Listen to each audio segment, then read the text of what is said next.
TDP కూటమి విజయంతో రాష్ట్రాన్ని పునర్నిర్మించుకోబోతున్నామని జనసేన గుంటూరు జిల్లా అధ్యక్షులు గాది వెంకటేశ్వరరావు అన్నారు.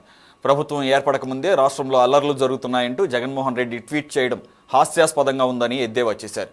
కక్ష సాధించడానికి కాకుండా రాష్ట్రంలో యువత అభివృద్ధి కోసం మాత్రమే తాము సమయాన్ని కేటాయిస్తామంటున్న గాది వెంకటేశ్వరరావుతో మా ప్రతినిధి Pramod Kiran face to face. కూటమి అధికారంలో రావడానికి జనసేన పార్టీ ఎంతో కష్టపడిందని చెప్పుకోవాలి. భారీ మెజార్టీతో ఎక్కడైతే జనసేన తరపు నుంచి 21 మంది ఎమ్మెల్యేలు బరిలో నిలబడ్డారో ఆ 21 మంది ఎమ్మెల్యేలు కూడా భారీ స్థాయిలో కూడా గెలిచారని చెప్పుకోవాలి. దీనికి సంబంధించి మనతో మాట్లాడడానికి గుంటూరు జిల్లా అధ్యక్షుడు గాదే వెంకటేశ్వరరావు ఉన్నారు. సార్ చెప్పండి, ఎక్కడైతే 21 మంది నిలబడ్డారో ఆ విధంగా చూసుకుంటే మొత్తం కూడా భారీ మెజార్టీతో గెలిచారు. ఈ విజయాన్ని ఎలా చూడొచ్చు? ఖచ్చితంగా రాష్ట్ర ప్రజల విజయం ఇది. ఎందుకంటే ప్రజాస్వామ్యంలో అంతిమ నిర్ణేతలు ఎప్పుడు కూడా మనకు ప్రజలే.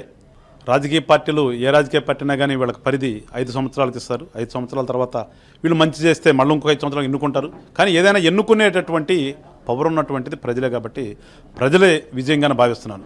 ఎందుకంటే మా నాయకుడి యొక్క మాటను నమ్మి నిజంగా 100% స్ట్రైక్ రేటు సాధించినటువంటి రాజకీయ పార్టీ ఈ దేశంలో ఇవాళ కనిపిస్తున్నది జనసేన పార్టీ ఒకటే. అంత పెద్ద విజయాన్ని అందించినందుకు నిజంగా ఆంధ్ర రాష్ట్ర ప్రజలందరికీ కూడా ప్రతి ఒక్కళ్ళకి పాదాభివందనం చేస్తున్నాం. ఎందుకంటే ఒక నాయకుడి మీద అంత నమ్మకంతో మమ్మల్ని గెలిపించడమే కాదు, మేము కూటమి కట్టినటువంటి కూటమిలోని అభ్యర్థులందరినీ కూడా అంత పెద్ద ఎత్తున కూటమి అభ్యర్థులందరినీ కూడా గెలిపించడం వల్ల ఖచ్చితంగా ఇది రాష్ట్ర ప్రజల విజయం. ఒక బాధ్యతను మాకు అప్పచెప్పారు. ఆ బాధ్యతను మేము సక్రమంగా నిర్వర్తించవలసినటువంటి ఆవశ్యకత ఉంది. ఖచ్చితంగా అది చాలా బడ్డెంతో కూడుకున్నది. ఇంత పెద్ద మ్యాండేట్ ఇచ్చినప్పుడు అంతగా మేము కూడా రాష్ట్రంలో అభివృద్ధి చేసి చూపించాలి. ఎవరైతే యువత ఉన్నారో వాళ్ళకి యువతకి మంచి భవిష్యత్తును కల్పించాల్సిన బాధ్యత కూడా ప్రభుత్వం మీద ఉంటుంది. రకరకాల కాంప్లికేషన్స్ ఉన్నాయి. ఆంధ్ర రాష్ట్రంలో చూస్తే ఎటు చూసినా సమస్యే. ఒక నిజంగా చెప్పాలంటే వాళ్ళ సమస్యల సుడిగుండంలో విడిపోయినటువంటి ఆంధ్ర రాష్ట్ర ప్రజలు ఉన్నారు. ఆంధ్ర రాష్ట్రం పరిస్థితి కూడా అదేగా ఉంది. ఖచ్చితంగా మాకు ఒక నమ్మకం ఉంది. మంచి నాయకులు అటు చంద్రబాబు నాయుడు గారు కానీ లేదంటే సెంట్రల్లో మోడీ గారి ప్రభుత్వం కానీ ఇవన్నీ కూడా సహాయ సహకారాలు. ఎందుకంటే ఎప్పుడు కూడా ఒక మంచి చేసే వ్యక్తికి అన్నీ కలిసి వస్తాయి అంటారు. ఇవాళ ఏదైతే ఒక మంచి ఆలోచనతో పవన్ కళ్యాణ్ గారు బయలుదేరారో ఇవన్నీ కూడా కలిసి వచ్చినట్టుగానే భావిస్తాను. ఖచ్చితంగా ఆంధ్ర రాష్ట్రాన్ని అభివృద్ధి చేసి రాజకీయ పార్టీ అంటే ఇట్లా చేయొచ్చు అనేది చేసి చూపిస్తామనే ఒక నమ్మకం అయితే మేము. ఉదయం నుంచి కూడా సోషల్ మీడియాలో ఒక వీడియో వైరల్ అవుతుంది. ఒక రెడ్డి సామాజికి సంబంధించినటువంటి హాస్టల్ని కూడా జనసేన కార్యకర్తలు పగలగొట్టి ఇద్దరు వ్యక్తుల్ని కాలు పట్టించుకుంటారని చెప్పి దీన్ని ఎలా చూడొచ్చు? 100కి 100% తప్పుడు ప్రచారం అది. ఎందుకంటే పవన్ కళ్యాణ్ గారి మీద ఉన్నటువంటి కోపాన్ని ఏ రకంగా తీర్చుకోవాలో తెలియక ఇవాళ వైఎస్ఆర్ పార్టీ అఫీషియల్ పేజీలో ఒక ట్రోల్ చేస్తున్నారంటే అంతకంటే నీచమైంది ఏముంది అక్కడ. ఎందుకంటే ఎప్పుడు కూడా జనసేన పార్టీ నాయకులు కానీ కార్యకర్తలు ఎక్కడా కూడా ఇలాంటి సంఘటనలు ఎప్పుడు లేవు. ఇవాళ చేయవలసిన అవసరం లేదు మాకు. అసలు మేము మా సిద్ధాంతాలు ఒకటి ఉంటుందండి. ఎప్పుడు కూడా కులాలను కలిపేటటువంటి సిద్ధాంతం అనేది మాకు కులాలంటే మాకు ఆలోచన లేదు. అసలు ఏ కుల ప్రాతిపదికంగా వాళ్ళకిలాగా మాట్లాడితే నా ఎస్సీ నా బీసీ అని చెప్పే ఏనాడు కూడా మా నాయకుడు చెప్పలేదు. ప్రత్యక్షంగా పబ్లిక్ మీటింగ్లో చెప్పేటటువంటి రాజకీయ నాయకుడిని ఎక్కడో చూడం మనం. ఒక జగన్మోహన్ రెడ్డి చెప్తే అలాంటి నైజం ఉన్నటువంటి పార్టీ వైఎస్ఆర్ పార్టీ కాబట్టి ఇవాళ దాన్ని ఎక్కడో ఏదో ఇన్సిడెంట్ జరిగితే దాన్ని మాకు ఆపాదించాలనే ఒక ప్రయత్నం చేస్తున్నారు. అది ఒక పిచ్చి ప్రలాపన, పిచ్చి ప్రయత్నం. అది రాష్ట్ర ప్రజలందరికీ తెలుసు కూడా. జనసేన పార్టీ నాయకులు కానీ కార్యకర్తలు కానీ ఏ రకంగా ఉంటారు, ఎలాంటి సంబంధం లేదు మాకు. అక్కడ కావాలని చెప్పేసి వాళ్ళు చేస్తున్నటువంటి దుష్ప్రచారం అది.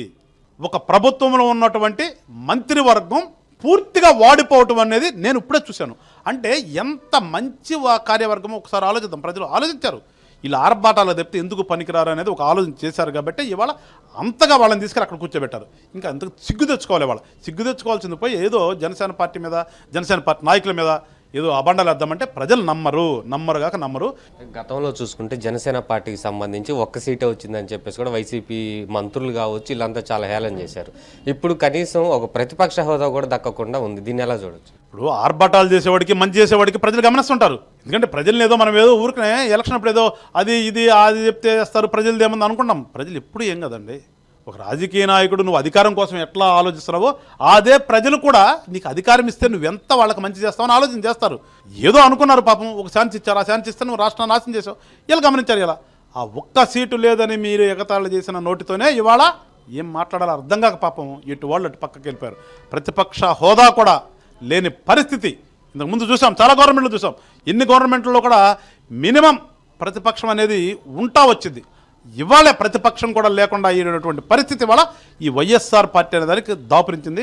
ఇకనైనా సరే రాజకీయాలంటే ఎట్లా చెయ్యాలి, రాజకీయం అంటే ఏదో సంపాదించుకోవడానికి వచ్చేది కాదు, అది ఒక ఉద్యోగం కాదు. అది తెలుసుకోవాలి. రాజకీయం అంటే ఉద్యోగం కాదు.